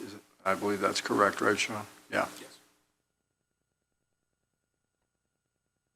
If you can please state your name and the organization you're representing. Sure, good afternoon.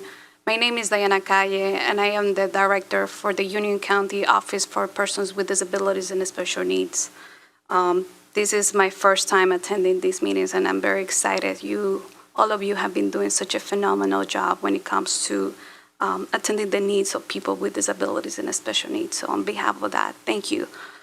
I only have a concern regarding the rail operations and updates. I do use sometimes the New Jersey Transit.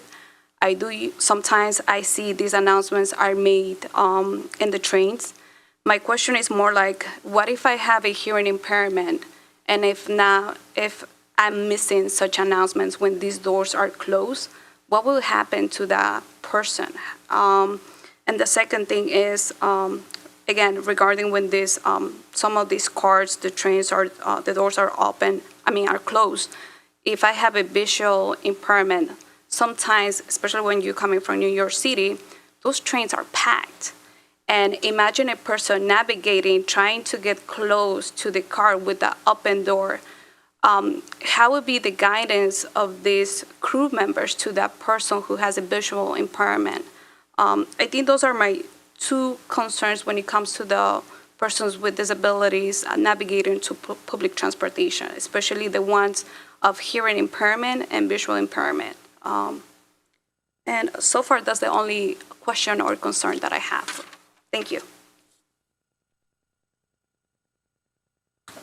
In response to that, I would say if you notify a crew member of whatever the impairment is or whatever assistance you need and where you're going, that crew member will stay with you. So prior aboarding the train, I should be informing the crew member that I have such a disability. If I have, let's say, Turn back to the microphone. Sure. So if I have, let's say, hearing disability and I'm using sign language, are these crew members ready to understand what the person is saying? That, probably not.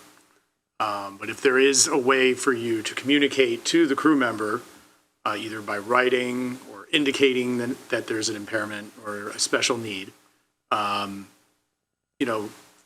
anytime our onboard train crew is aware that there's a person who needs that type of attention, that type of accommodation, they're not going to abandon you. Of course. I'm just saying, I'm speaking for the experience because I know sometimes that happen and you find out when you are on the train, and sometimes it's like prior of some exits. And sometimes, like, I live in Elizabeth, I will be coming from the city sometimes, and sometimes they are packed. And there was a couple times that I ended up getting off on Linden, because of that. Elizabeth, there was a station construction project there that shortened the platform. Yes. So, again, it's a crew member is going to know which cars are not going to make the platform. I mean, if there's a concern with any issue like that, my recommendation would be to always approach a crew member and either let them know where you will be seated. They will not abandon you. Okay. They will find you and ensure that you complete. Definitely. Thank you very much for your responses. I will make sure to communicate those with my community. Thank you.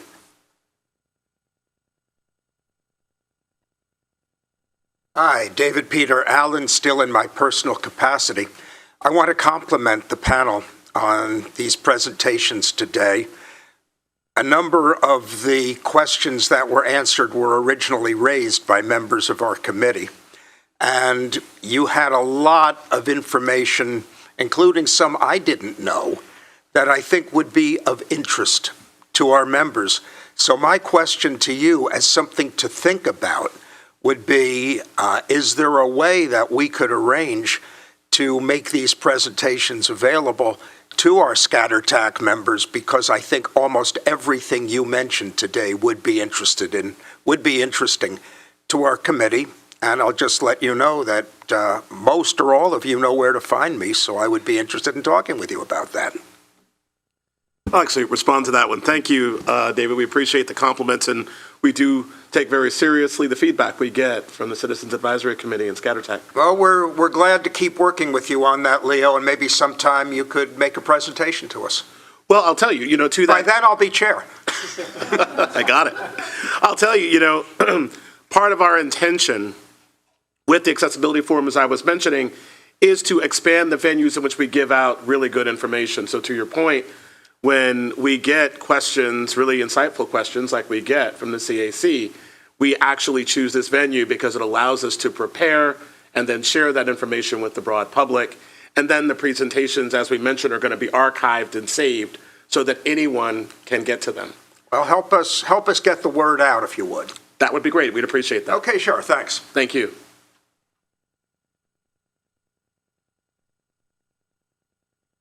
It appears that concludes our Q&A session in person. Now we'll move on to our virtual component for Q&A. For those of you joining us virtually via Zoom, if you wish to ask a question, please click the raise hand icon on the bottom ribbon of your screen to indicate that you would like to be added to the list of commenters. Christian will call you in the order that you raise your hand. As with comments, once you're called, you will be promoted to panelist. Once we confirm your mic and camera are open, I will notify you that you are able to ask your question. When you finish asking your question, you will be returned to attendee status. You can also enter your question in the Q&A feature along with your name and organization, if applicable, to be read out loud by Juliet.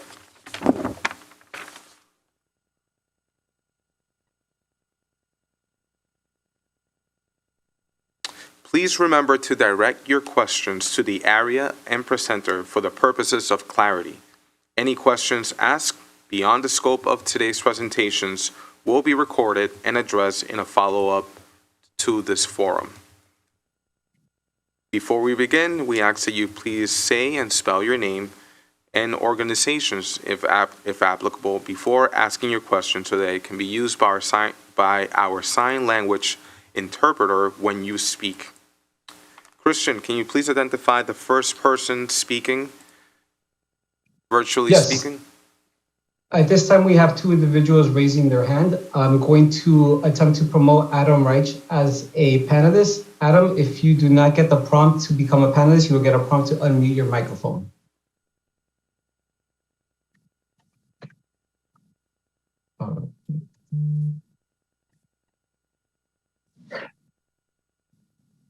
Hi, good afternoon. So Adam Reich, A-D-A-M-R-E-I-C-H. Basically, it's a series of questions for the Office of Civil Rights regarding the reasonable modification topic. Just importantly, right, since I've had people in touch with me the past few months about how they presently can't ride the system. Some of these people have commented during board of directors meetings. So with the Office of Civil Rights, if somebody makes a comment that basically amounts to a request for a reasonable modification during a board of directors board or board committee meeting, does the Office of Civil Rights take that as a request, or is the only way for them to basically review that request is that for that rider to basically email or call in line with the instructions on your website? That's one aspect of it.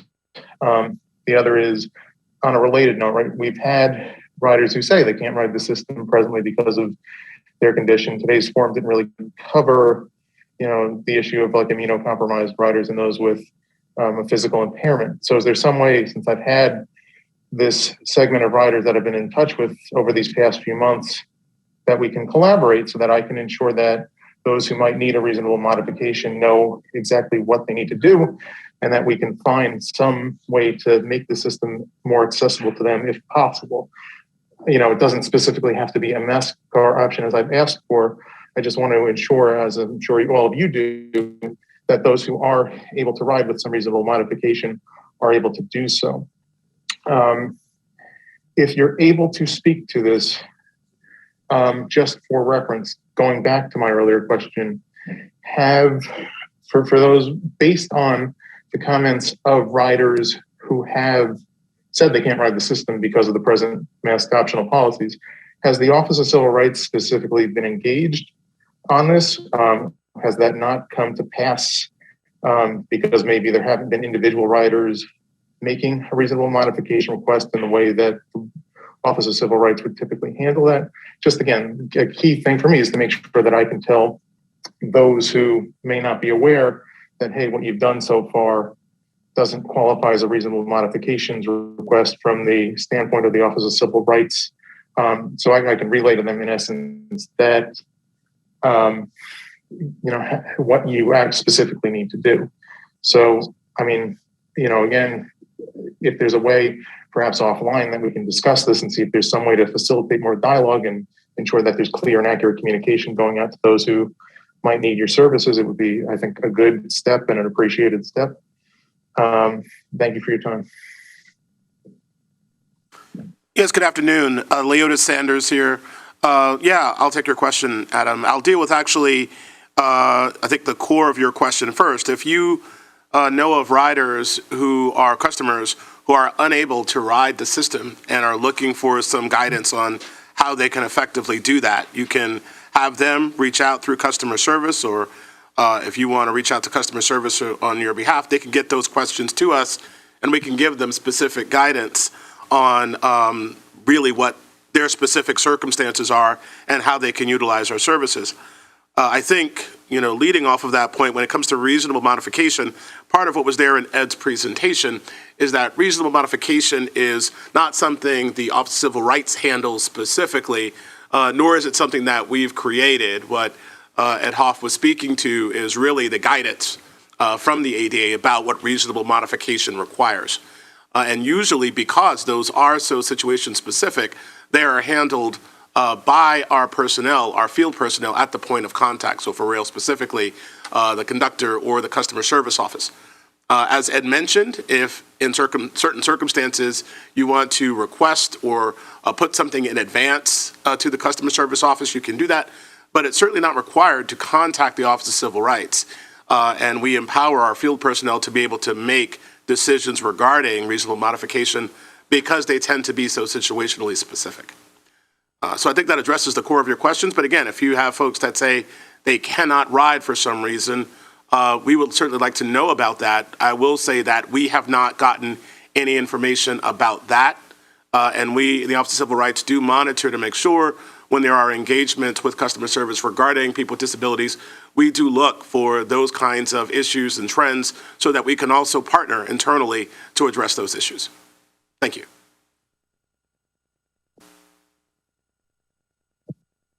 Okay, we have one more individual raising their hand. Reagan Holt. Reagan, you will be prompted to unmute your microphone at this time.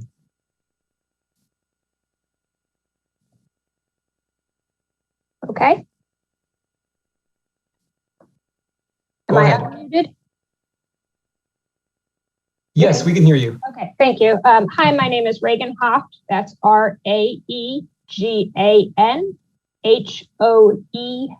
as in Frank, T as in Tom. I am a Somerset resident, and I am one of those people that has been kind of mentioned where things are so complicated that I avoid riding transportation. With that perspective, my question is twofold. For Vaughn specifically, related to marketing and the creative group, do you have end users that are part of the design process? Do you have focus groups or a pool of participants? And how could I be participating in that? And my follow-up question is actually for David. I'd also like to find out how I can participate in ScatterTap.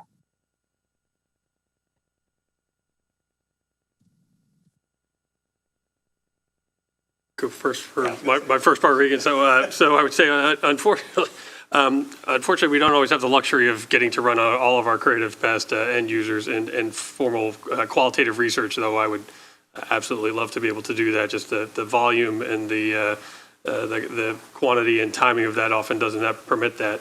That said, many of our special programs and certain things we do take through research to the Title VI team, to other folks, obviously the functional areas within the organization as well, too, for review, input, feedback on the creative, the appearance, the instructions as well, too. So I think I would definitely like to keep your name on a list for the opportunity to have you be involved in some of our reviews.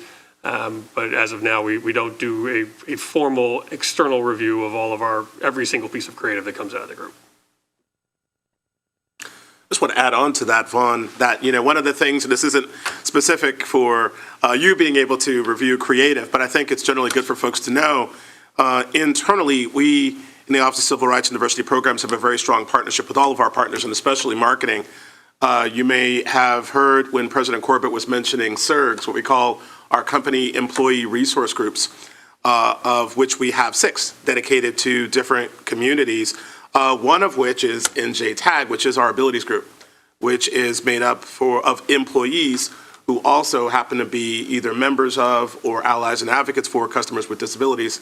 And part of how our partnership works, that periodically when it comes to creative that will be going out, we'll have the opportunity to give feedback about inclusion to make sure that that lens is also brought as an additional thing that we do. Although I'll say the marketing job does a really great job independently, we're very proud of that partnership and are looking to make sure that it's even more robust so that the employees who also happen to be members of the public and members of various communities get to have their voices also inform what we do as an organization when it comes to how we engage our customers. I think it's really important to know is happening here in our organization. David, the second question was yours. Yes, thank you, Leo. I didn't expect to be asked a question today, but I'm glad to help. Our advisory committee does not have room for new members at the present time. Our roster is full, which is actually quite a milestone for us. But Robin, we do encourage public participation. We are still working out the best way to get the word out. So what I'm going to suggest at this time, in order to maintain appropriate privacy, is, and I have to ask the managers if they would go along with this, because I'm suggesting it off the top of my head, would be if you could give them your contact information and ask them to pass it along to me, because they know me and they know where to find me. And I can get back in touch with you. We generally meet once a month, sometimes in person, sometimes only virtually, and this is all changing as we come out of COVID, and the meetings are set by our managers at NJ Transit. So there are constraints, but I'm sure we can figure out a way that you can participate.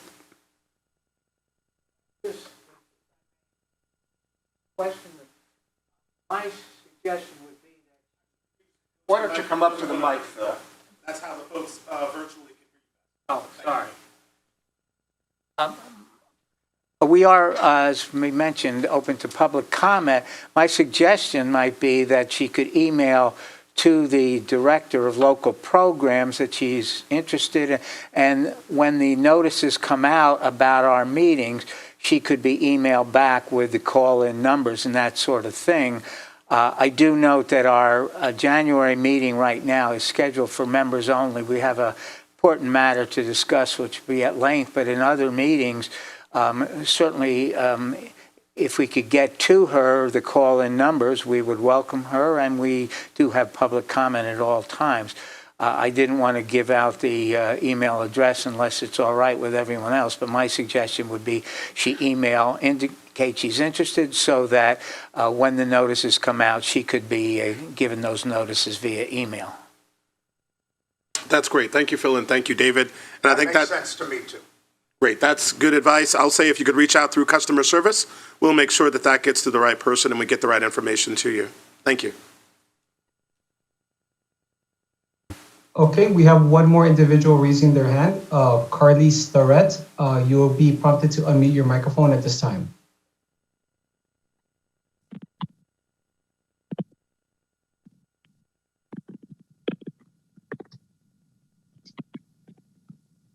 Carly, you can speak now.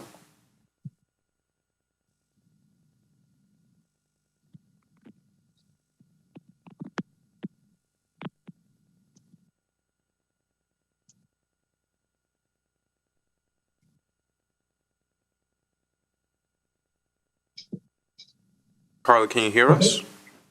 It looks like Carly is having some audio issues because she is muted herself. Okay. So if possible. Can you hear me now? Hello? Yes, we can hear you. Okay, great. Hi. Sorry about that, guys. So, my question, just a quick question. It is to do with Access Link. And I guess, my sister is learning disabled. She's been working at Runnymede Acme for 33 years. She's been utilizing Access Link. Her number is 377. You guys are in the thousands now. So she's been with your service almost 30 years. We've been having a lot of issues as of late with my sister being on the bus for over 2 hours. Now it's a 20-minute drive from home. My parents are elderly and it's very difficult to try to, for anyone else to pick her up. But with us reaching out to the supervisors, they've been telling us that 2 hours and plus is actually a normal time for her to be on the bus. But I guess my question is that okay for a time frame for someone that's learning disabled on a disabled Access Link bus? Well, I'll take that question. Reference to the ride time. It would be better if we are able to receive some specific information from you, and then you can communicate with us, and we can take a look specifically into, the ride that you are referring to, instead of doing it in a public forum. I will encourage you to email us that information, and I'll give you the email address. It's adaservices@njtransit.com. If you use that email address, that will give us an opportunity to take a look into the concern that you presented in a more Okay, can you repeat that? better format. I'm so sorry. Yes, of course. ADASERVICES@njtransit.com. If you can Okay, so I do appreciate what you're saying, and I do understand the specifics need to be, ironed out, I guess, to be able to look at the entire picture. My issue really has been, we've been trying to reach the supervisors for quite some time. I will say that you guys, this is amazing what you're doing right now. The opportunity just to be able to hear, the things that you guys are coming up with, but a lot of their issues are, they don't have drivers available. Or they're just running, excessively late. So I do understand the specifics, to iron it out, but I mean, I don't know who else to elevate it to, because we have been trying to speak with supervisors. We call and we speak online with the person who answers. And I was on the phone with them for 45 minutes, and we've yet to hear from the supervisor 3 days ago. Not that I'm trying to, complain. It's just, where do we go to try to address this? So I know you're saying to email you, and that's it. Well, by Thank you. emailing the information in, it'll give us an opportunity to take a look at everything, and we should definitely get back to you. Thank you so much, guys. You're welcome.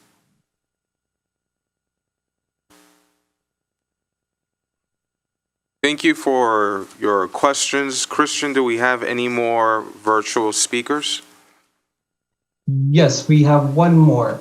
Gloria just lowered her hand, so I do not believe we have any more. Oh, wait, no, she's there. I'm sorry. Give me 1 second. Okay, Gloria, you can proceed to speak at this time. Gloria, I think you still need to unmute yourself. I have a question that relates to the last caller. There are several concerns about Access Link, and I do ride Access Link. Where can people go to voice their concerns other than through calling customer service? The other person said she's tried to go through speaking to a supervisor. Are there any groups that actually work with trying to get people's concerns about issues that relate to Access Link other than through those two means? Is there a group within New Jersey Transit?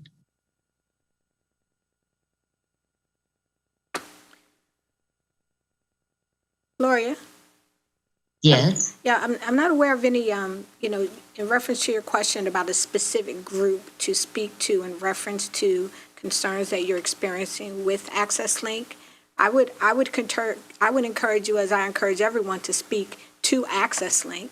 There are several ways that you can communicate with us, either through the New Jersey Transit's main customer service main customer service email group, through the Access Link ADA services email that I gave out previously. I can give that to you again. Through our surveys that, go out, that information is reviewed by everyone in our group. And, all concerns that we receive, we take those concerns very seriously. We try to look at them, each concern on an individual basis. And if you're able to communicate with us in that way, then you should get a response back. You need for me to give you the email address that I offered previously? No, I have that information, but the last caller, she did mention that it's an ongoing problem. I had a problem, say, in 2019, and it was investigated. I wasn't informed of the outcome, but then I had the same issue in 2021. So sometimes calling customer service or even contacting a supervisor, it doesn't work.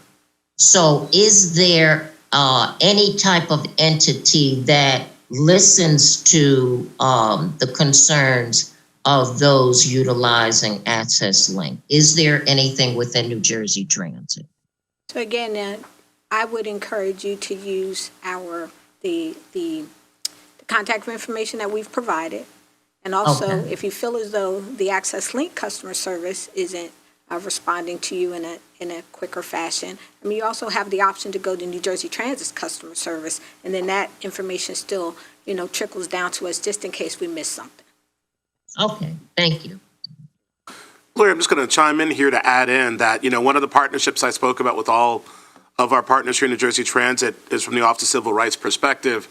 When it comes to, of course, looking to make sure that we abide by the requirements of the ADA, as well as make sure we're taking care of all of our customers, we have a proprietary interest in everyone.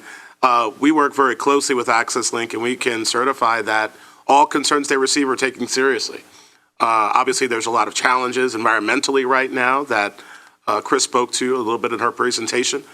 So we're looking to expand recruiting, and we're looking to address these issues. But I can assure you that concerns about Access Link are heard all the way up to the president's office. There is no one who is not aware of issues that are going and working hard to get them solved.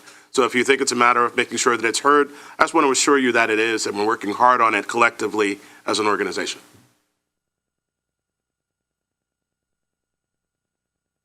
Yes. You want to introduce yourself, Namika? Hello. I keep saying good morning. Good afternoon. Namika Parker, N-A-M-E-C-C-A, last name Parker. I'm here with my coworker, Chris Tucker. I'm the general manager of Access Link. So to the previous caller who asked about ride length, and I just wanted to add this. You can use those trip planning features on the website to get an estimate of your ride time, that it should be on Access Link. So we try to make sure it's comparable. We try to share the rides and make it efficient. And to Gloria's point, and I believe the voice sounds familiar, so I think it is one of the CAC members, Gloria Mills, so hi. We do make ourselves present at the CAC meetings. We take all the feedback. We try to incorporate it in our planning, in our procedures, our policies. We make ourselves accessible. We get emails from all over the place. So please, if you're not getting a result or a response, do not give up on us. We keep trying to get it right. So Chris gave you some contact information. Please use that. The customer service team upstairs, we work with them very closely. Please use that. We are listening. So I don't want you to get discouraged. Keep reaching out. We are trying to get better, and we want to keep improving the process. But those features that Vaughn mentioned, they work for Access Link as well. We use similar trip planning tools. So when you get the question of how long should my ride be, we have that answer, and we try to communicate that. So it shouldn't be a surprise how long the trip could be. And I do want to discourage customers, because this is something that we get often, from comparing your travel time in your car to your travel time on public transit. It's very different. So just wanted to add that little bit. Thank you. Thank you very much. Christian, do we have any more virtual speakers? No, that's it for virtual speakers at this time. Okay, now we'll pass it on to Juliet to read a few questions that were submitted via text. Thank you, Sebastian. So we have 2 questions that were submitted via the question and answer feature on Zoom. The first customer or participant prefers to remain anonymous, but the question is directed to Vaughn for communications and customer experience. Is there any plan to improve the NJT app? The text is very small and hard to use for a person with a visual impairment. It is not possible to zoom. Oh. Wonderful. 2 parts.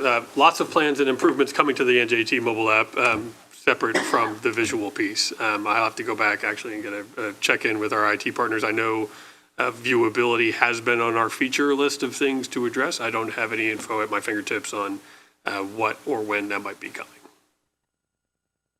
Thank you. And the second question is also directed at you, Vaughn. So why are monthly or 10-trip tickets not available to disabled commuters?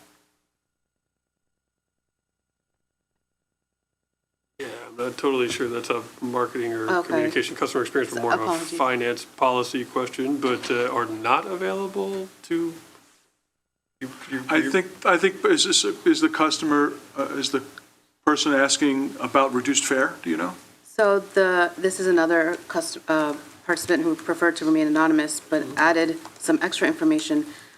This forces riders to visit Penn Station or another major station to request bulk tickets for those of us who work full-time. Ideally, it would be the same price for disabled or senior price, just times the number of days for the month or for the 10-trip, etc. Please ask this question for me. I was going to say, I'm not.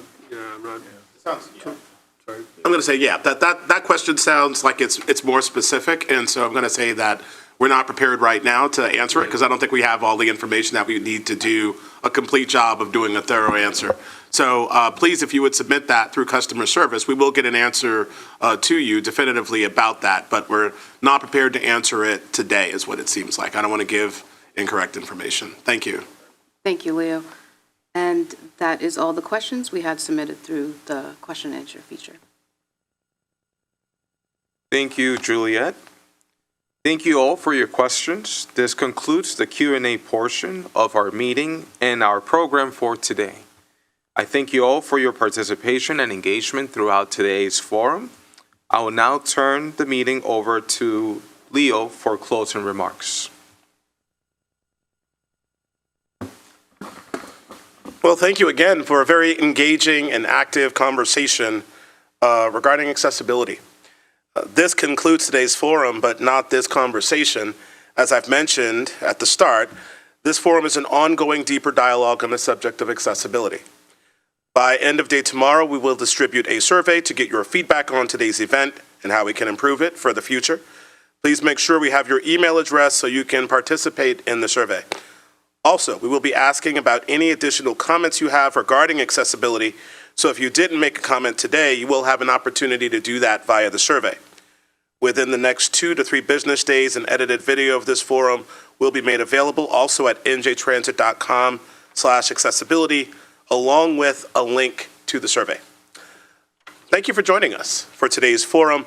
For those of you traveling in the region, we wish you safe travels, and we wish everyone a happy holiday season and a safe and prosperous new year. Thanks so much.